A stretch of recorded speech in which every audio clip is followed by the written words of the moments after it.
Bueno, es un dispositivo muy amplio de unas 309 policías. Separamos la ciudad en dos grandes bloques, las playas del norte y las del sur. Estamos en las del norte, aquí hay 239 efectivos y otros 70 en las playas del sur. En esta zona sí que se pueden celebrar y realizar hogueras, pero en la zona del sur, donde está la Albufera, está terminantemente prohibido por ser un paraje natural. Se ha repartido a lo largo de la tarde entre 35 y 40 toneladas de madera para realizar las hogueras. Está terminantemente prohibido utilizar combustible, también introducir vidrio dentro de la arena. En definitiva, se trata de cumplir unas normas mínimas de seguridad para evitar problemas. La afluencia está siendo muy importante.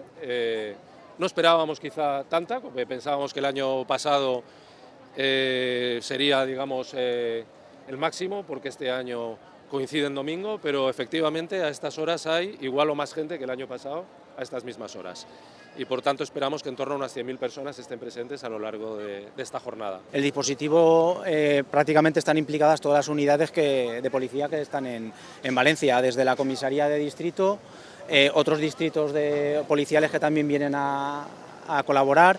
Hay un grupo, el GRIC, el Grupo de Respuesta Inmediata, que también actúan muchas veces de paisano para el tema de prevenir hurtos.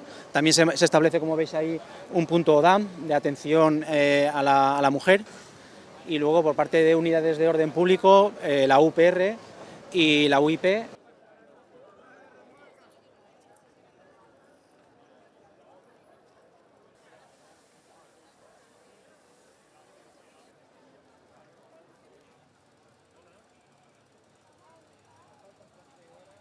Sacaría el teclas y empezaría.